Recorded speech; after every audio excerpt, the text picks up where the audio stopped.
Sir sir கொஞ்ச நாளைக்கு முன்னாடி பார்த்தீங்கன்னாக்கா இவர் ட்ரீட்மெண்ட் வந்திருந்தார். கண் சார்ந்த பிரச்சனை இருந்துச்சு, அதுவும் சரியாயிடுச்சுன்னாரு.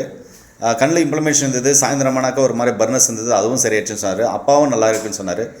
எக்ஸ்ட்ரா பார்த்தீங்கன்னா ஒரு கிரானிக் டிசீஸாக இருந்தது, அதாவது இரைப்பை பார்த்தீங்கன்னாக்கா பிரச்சனையாக இருந்து கிரானிக் அல்சராக இருந்தது. அதுவும் நிறைய டாக்டருங்களை பார்த்து எண்டோஸ்கோப்பெல்லாம் பண்ணி அந்த ரிப்போர்ட்டும் நீங்கள் பார்த்துருக்கீங்க. இதில் கேடு அப்புறம் கேஸ்ட்ரிக் அல்சர் எதை சொல்லியிருக்கீங்க, அமிலம் ரிஃப்ளக்ஸ் அதுவும் சொல்லியிருக்கீங்க, அதுவும் சரியாச்சுன்னு சொன்னாங்க. அல்சர்னால உடம்பெல்லாம் வலின்னு சொன்னார், அதுவும் சரியாச்சுன்னு சொன்னாங்க. இப்போ அவர்கிட்ட கேட்டு நான் உங்ககிட்ட வரேன், நீங்கள் என்னென்னு சொல்கிறீங்களா சார்? சரி சார். வணக்கம் சார். வணக்கம் சார். உங்களுக்கு என்னென்ன பிரச்சனை இருந்தது, எப்படி சரியாச்சு? கண் சார்ந்த பிரச்சனை எப்படி சரியாச்சு? அப்புறமா அந்த அல்சர் இருந்துச்சு எப்படி சரியாச்சு? உடம்புலி எப்படி போச்சுன்னு சொல்லுங்களேன். ஃபஸ்ட்டு பார்த்தீங்கன்னா கண் ப்ராப்ளம் இருந்தது எனக்கு. அப்பாவுக்கு ஏற்கனவே இருந்தது இது மாதிரி. நான் வந்து பார்த்திங்கன்னா இந்த ட்ராப்ஸை நான் யூஸ் பண்ணேன். இந்த ட்ராப்ஸை வந்து ஃபஸ்ட்டு நான் வாங்கிட்டு போனேன். சரி, நம்ம அதிகமாக யூஸ் பண்ணது இல்லை, புதுசாக அறிமுகப்படுத்துகிறாங்களே, இதை நம்ம எப்படி யூஸ் பண்ணுறது அப்படின்னு சொல்லிட்டு அப்பாவுக்கு திடீர்னு பார்த்தீங்கன்னாக்க பார்வை கம்மியாகிடுச்சு. அதனால் வந்து இந்த ஆயில்மெண்ட்டை நாங்கள் விட்டு பார்த்தோம். அவர் பார்த்திங்கன்னா ஒரு மாதத்துலேயே வந்து ரிசல்ட் தெரிஞ்சிடுச்சு. அதுக்கப்புறம் சரி, அவ்வளோ வயசானவர் நம்ம இது அவரை யூஸ் பண்ணுறாரு, நாம் யூஸ் பண்ணலாம் அப்படின்னு சொல்லிட்டு கொஞ்சம் கொஞ்சமாக நான் யூஸ் பண்ண ஆரம்பித்தேன். யூஸ் பண்ண ஆரம்பித்ததுன்னு பார்த்தீங்கன்னாக்கா ஃபஸ்ட்டில் பார்த்தீங்கன்னாக்கா மங்களா தெரியுறது, அப்புறம் கருவளைய மாதிரி தெரியுது, அப்புறம் பார்த்திங்கன்னா சாயந்தரமாக மங்களாக தெரியும், அது மாதிரிலாம் தெரிஞ்சது.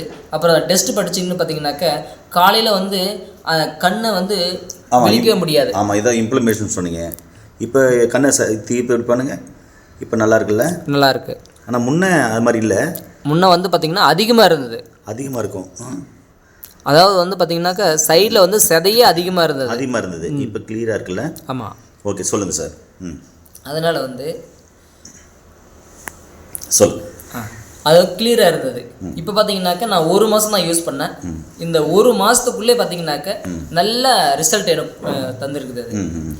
அதே போல் பார்த்தீங்கன்னாக்கா நான் வந்து அதிகமாக வந்து டஸ்ட் அலர்ஜியில் நான் வேலை செய்யும்போது பார்த்தீங்கன்னாக்கா அடுத்த நாள் நம்ம வந்து பார்த்திங்கன்னா கண் விழிக்கவே என்னால் முடியாது. இந்த ட்ராப்ஸ் விட்டு பின்னாடி பார்த்தீங்கன்னாக்கா அவ்வளோ பர்ஃபெக்டாக கரெக்டாக இப்போ நம்ம எப்படின்னு பார்த்தீங்கன்னாக்கா தூங்கி இருந்துச்சுன்னா முகங்கலவுனா எப்படி பளிச்சுன்னு தெரியுது, அது மாதிரி தெரியுதுங்க. இப்போ சூப்பருங்க, சூப்பர். சார், நீங்கள் சொல்லுங்கள்.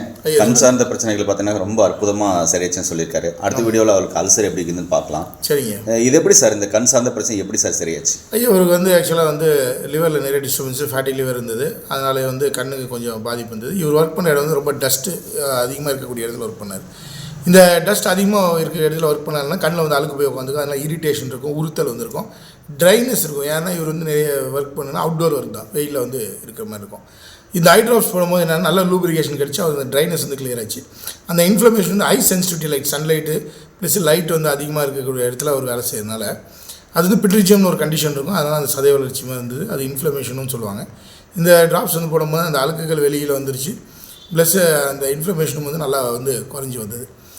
அதனால் அவர் கண் பார்வை வந்து மேம்படுத்தி. இவருக்கு வந்து டைஜஸ்டிவ் கம்ப்ளைண்ட்ஸ்னால அதுக்கு உண்டான மெடிசின்ஸ் வந்து டாக்டர்ஸ் வந்து சஜஸ்ட் பண்ணியிருந்தாங்க, இன்க்ளூடிங் லிவர் மெடிசின்ஸோட. அப்போ அப்சார்ப்ஷன் நல்லா இருந்தது. அவர் தேவையான உணவு முறைகளை வந்து சொல்லியிருந்தோம், என்ன நியூட்ரிஷன் வந்து எடுத்துக்கணும்னு சொன்னோம். அது எடுத்துக்கிறதுனால அந்த சாயந்தர நேரத்தில் இருக்கக்கூடிய பிளரி விஷன், மங்களாக தெரிவது. ஆக்சுவலாக சாயந்தர நேரம் தான் ஒரு டிம் லைட் ஆகும்போது தான் அவர் உணர்ந்திருக்காரு. ஆனால் அவருக்கு அடிக்கடி பிளரி விஷன் வந்து இருந்துகிட்டே தான் இருந்திருக்கு. அது வந்து இப்போ ரிகவர் ஆகிடுச்சு. அவருக்கு வந்து இப்போது கண்ணில் வந்து இரிட்டேஷன் கிடையாது, ட்ரைனஸ் கிடையாது, கண் பார்வை வந்து நல்லா இம்ப்ரூவ்மெண்ட் ஆகிருக்கு. அதே போல் அவருக்கு டைஜஷனும் வந்து இம்ப்ரூவ் ஆகிருக்கு. Thank you sir. நேரில் பார்த்தீங்கன்னா ரொம்ப அருமையான ஒரு தகவல் சொல்லியிருக்காங்க. உங்களுக்கும் கண் சார்ந்த பிரச்சனைகள் இருக்குது, இல்லை கிட்ட பறவை தூர பறவை கண்ணில் குளுக்கோமா கேட்ட குழந்தைருக்கு அப்படின்னாக்கா கண்டிப்பாக கீழே போகிற நம்பருக்கு கால் பண்ணிட்டு ஒரு டைம் வந்து டாக்டர் அண்ட் மருத்துவ ஆலோசனைப்படி எடுத்துக்கோங்க. நிறைய பார்த்தீங்கன்னா டெஸ்ட் பண்ணி வீடியோ போட்டிருக்கோம். அதாவது கிட்னி ஃபெயிலில் குணமானது, அதுக்கப்புறம் லிவர் சம்மந்தமான பிரச்சனையில் குணமானது, அதுக்கப்புறம் சுகரில் குணமானது, பித்தப்பையில் குணமானது, பிசிஓடி நார்மலானது, தைராய்டு நார்மலானது, நிறைய டெஸ்ட் பண்ணி பார்த்துருப்போம் பிஃபோர் ஆஃப்டர் ரிப்போர்ட்டோட. அதையும் பாருங்கள். மீண்டும் இன்னொரு அருமையான தகவல் சந்திக்கலாம். ரொம்ப அருமையான தகவல் கொடுத்துருக்கீங்க சார். நன்றி சார்.